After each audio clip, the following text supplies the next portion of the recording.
Meet the Freshman, Texas Longhorns edition. Riley Davis likes at least one player in this class, and you are an honorary Longhorn. Do you want to do the intro for this one? Sure. It's something about that burnt orange calls me in every year. There's always players whose game I fall in love with, whether it was Shaka teams, whether it was Chris Beard teams. And you can bet your bottom dollar it's continued with Rodney Terry as well. So we are here. We're talking Trey Johnson. We're talking Nick Cody. And we are talking Jamie Vincent. I know Johnson's the obvious headliner. Think he's the bona fide stud, potential one and done, do everything guard with a sweet shot, good handles, fit into the lineup well alongside both Jordan Pope and Tremont Mark. But those other two guys could surprise as well. Yeah, it's a fun class, 3-man class, as Riley just alluded to, and you've got like your prototypical superstar, you've got your program guy that could play in year one, and then you've got a guy who's a little bit more of a project, but who knows? Maybe there's more than meets the eye with that project. We'll go player by player here and give our role projection and just a breakdown of their game. But first, let's just set the table a little bit here. We ranked the top 21 recruiting classes in the country. Texas slots in at 13th on our list. I had them 12th. You had them 11th. I don't think either one of us are going to fight that they're a couple spots lower than we had them, but does this feel about right to you? I think it does. Yeah, they have the like I mentioned the clear cut blue chipper who will automatically give them a big lift. Other two guys I would say are more long term pieces, which keeps them from going higher. But yeah, it feels about right to me. Yeah, okay. And for the record, if you're wondering why they slotted in lower than we had them, blame Brian Ralph. He ranked this class 17th, which definitely feels too low for me. I think they're closer to where you, me, and Carter all had them. Let's go through the three guys player by player. We will start with Jamie Vincent. This is a 6'10" big man. 24/7's 239th rated player in the country. He's a 3-star prospect. Uh, I'm going to reserve my commentary until after yours because I don't want to steer you in any direction here. You said you like Jamie Vincent. What's your breakdown? All right. First off, his full name is James Vincent the Fourth. So if he puts the Roman numeral on the jersey this year, it's up and he's cracking the rotation. Look, I've only watched this kid's highlights. I know he played at Oak Hill, and I don't believe Oak Hill is what it once was, but still, he's played some high level basketball. 6'11" with a 7'5" wingspan. Shoots some threes. I wouldn't say his shot is like the prettiest. There's a bit of a hitch in it, but he's that rim protector, lob threat archetype. He can, I mean, his highlights have him windmill dunking during games, which I'm always a fan of. Our friend Kevin Sweeney and his little depth chart sheet that he has. It's I know we like to look at that. Like to look at Jim Roots as well. He has him projected at the bottom of the rotation, so he might not even play this year. But there are worse ways to spend a 13th scholarship than on a dude with this size and athleticism. So I like the pickup. We just might not see a lot of Mr. Vincent the Fourth in year one. Yeah, I love the pickup. And I came to the same conclusion you did before I heard that you loved him. I don't see how this is a 3-star.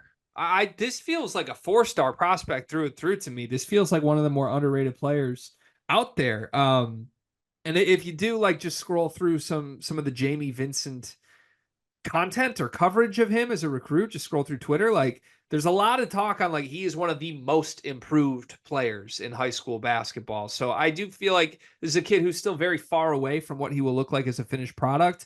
When I watch the film, man, I see a guy, and he's one of the better bigs in college basketball right now.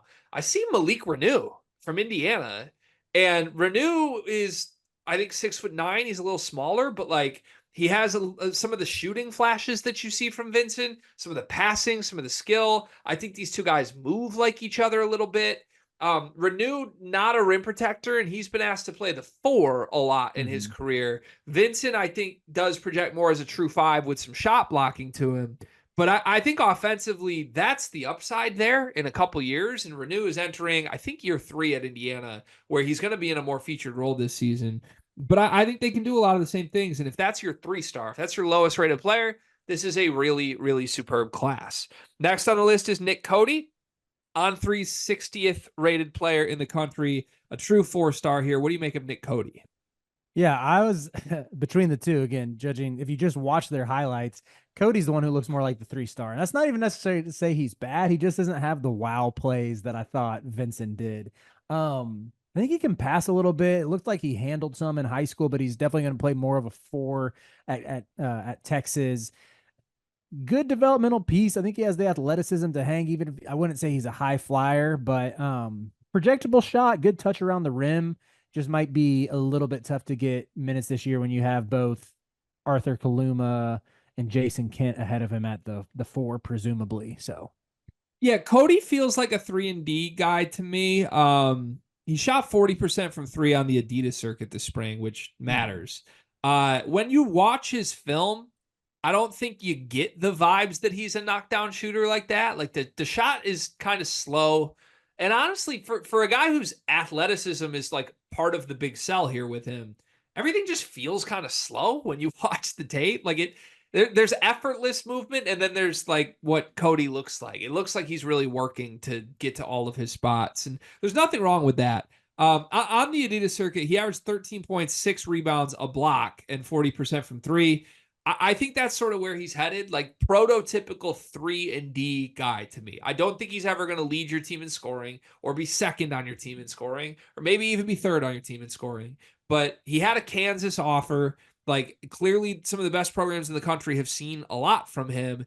And I agree with you. To me, he is probably upside wise lowest out of the three in this group, but it's such a great class that's not an indictment on his game. And then the headliner here is Trey Johnson, consensus 5-star, the number 5 rated player in the country according to On3, 6'6" guard. Now this is a Texas team that has Jordan Pope and Tremont Mark, so you're expecting some 3-guard lineups here. It's going to be interesting to see how Johnson fits in with 2 smaller guards next to him. But he is explosive. He is an offensive stud, in my opinion. It's going to be hard for him to not be an impact player on this team. yeah, I love his game. I think he's a killer. Like you mentioned, the size at 6'6". Gonna be really curious to see how he and even how the shot distribution or on ball reps are divvied up between him, Pope, and Mark. I think he can play some off ball. I don't really know if Pope has been asked to be more of a facilitator at this point in his career because he was the Oregon State offense. I we see that blossom this year, but my biggest fear is that like the Texas offense would just turn into a my turn, your turn thing with him and Tremont Mark because I love both of their games. I think they both have that ISO scoring upside. I mean, Mark has already proven it. I think that's sort of what Johnson's potential is. He's a shot creator. He's a bucket. But his shot looks really good as well. Whereas I know Mark has been a streakier shooter throughout his career to where even if he's getting a lot of reps off ball, I think he's going to be impactful. He's going to knock down shots, and his scoring gravity should open up a lot for the rest of the team. Yeah, he's a really, really gifted, effortless offensive player. Like he makes everything look easy, whether it's handle, whether it's finishing at the rim, whether it's shooting, scoring, fadeaways, whatever. I also get the sense from watching him, like he just plays hard. Like there are some 5-stars you watch and you're like, okay, that guy's really, really talented. And then there are some guys where you're like, he really plays basketball and loves it, and it's just like kind of manipulating everything with how much effort he gives. And I think Trey Johnson is on that side of the spectrum. Here's my fear. It has nothing to do with Trey Johnson's game. My fear is that he may end up kind of relegated similarly to how some of Baylor's one and done players have the last couple of seasons, where you had Keontae George, who I loved, come in on a team that still had 2 veteran starting guards next to him. And he was kind of playing the 3 while he needed the ball in his hands. And last year, Jacoby Walter. Now, Jacoby Walter is a different archetype. He's a shoot first guy, better off ball, all of that. Trey Johnson, in order to be the best version of Trey Johnson, has to have the ball in his hands a lot. And that is also the case with Tremont Mark, and that is also the case with Jordan Pope. So I don't know how they're going to navigate this. Pope and Mark are seniors. Trey Johnson is a freshman. In theory, I don't think any of them are playing on this team again a year from now. So Rodney Terry is going to have his hands full of trying to figure out who's prioritized, who's watching, how do you get all these guys enough reps to keep them happy, and not even keeping them happy, like to maximize Trey Johnson. I want to make sure he's used the right way. So we'll see. That's my question is just roll, but God, you got to love the talent. He's going to be in the running for sure for SEC Freshman of the Year this year. Okay, I have some superlative questions for you. Is there a one and done here? Yes or no? Yeah, Trey Johnson, Is there top any 10 pick. world where he's back for year two to you or no? Mm. I guess there's always a world in the NIL era. If he's really inefficient or something and doesn't get a chance to show off the full gamut of his skills, and Texas gets their boosters to put together a hefty NIL package to say, hey, Trey, you are the guy in year two. Come score 20 a night. No other guards are going to match you. Then yeah, but I think I'd probably say it's like a 5% chance that happens. I think there's a world. I think it's probably a little higher than what you just landed on. And it might strictly be. I get the sense Trey Johnson like is in this and loves Texas. Otherwise, he wouldn't be here, given the way the roster looks right now. And I think if they're good, not great, and he's kind of not in a featured role, the money will be there. I could see it happening, but it would also depend on his stock. Like if he's great and is featured, he's probably a top 5 pick. If he's not, what if he falls to like fringe lottery? Like Trey Johnson's too talented to go like 13th in the NBA draft. There is a scenario to me where that happens, and maybe they're able to convince him to come back for a second year. I think we're going to be redundant on some of these, but the best player in the class is clearly Trey Johnson. Yep. Best career out of anyone in this class. You are allowed to say Trey Johnson again, but what's your answer? My mind, my brain says Trey Johnson. My heart says James Vincent the fourth. You might be selling me on Vincent, man. I'm gonna stick with the obvious one and say Trey Johnson. And part of why I think he may have the best career is because I think they may weasel a second year out of him. If they get two, that's definitely the best answer. And then the final question here: who's the biggest disappointment? I guess Cody, because even with Vincent, we talked about his upside. If it never hits, it's like, okay, this is just a 3-star kid who was originally committed to Vanderbilt. We're Texas. We shoot higher than former Vanderbilt signees. Like that's going to be their mindset if he never pans out. But yeah, Cody, you probably hope will at least be, um, I don't know, maybe like it probably. I can't really envision him ever being an all SEC caliber player, but a good role playing starter. You want to see that by year 3, year 4 if he sticks around that long. And I mean, again, transfer portal world. There's just a very good chance that his best ball will be played at another school. Yeah, I'm gonna go with Cody as well. I think you could have made the argument for Johnson. Like if he's not a leading scorer in year one, is that a disappointment? Hard for Vincent to disappoint unless he just never cracks the rotation, and I think both of us believe he will. So that leaves us with Cody, who, yeah, I don't think he's gonna be a rotation player this year, and if he's not, that leaves you with questions on what comes next. I think long term, like wherever he is 4 years from now, I think he'll be a good player at the college level. I just don't know what that means for Texas.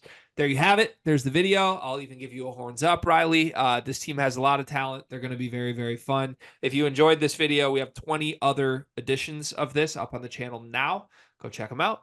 Car, you know what I love about you? That I'm handsome? You're reliable. I can count on you. Honestly, you remind me of Aaron Henry a little bit. Remember when their back was against the wall, nothing was going right, and man just showed up every day. He didn't make excuses. There were no problems. There were just solutions. Sounds like me. That's you. And it also reminds me of Duncan Mechanical Solutions, because if you're looking for quality furnace repair, look no further than the heating and air experts that you can trust. Comfort and quality are their standard. They're an HVAC company that serves Northeast Indiana and Southern Michigan, whether it's heating and air conditioning, plumbing, kitchen and bath remodeling, or emergency services when you need them most. Duncan Mechanical Solutions has reliable service that you can count on. Cart, remember when your basement almost exploded? I remember when my basement almost exploded. I remember when my furnace itself was acting funny. I remember when my AC was acting funny. I wish I had Duncan in my back pocket. I wouldn't have to worry about it. Yeah, I mean, I've never been anywhere in northern Indiana or southern Michigan that hasn't been perfectly cool or perfectly warm, depending on when the day called for. And that's because of Duncan Mechanical Solutions. They are the presenting sponsor for the month of July. Shout out to Duncan Mechanical Solutions. Go to duncanmechanicalsolutions.com to learn more.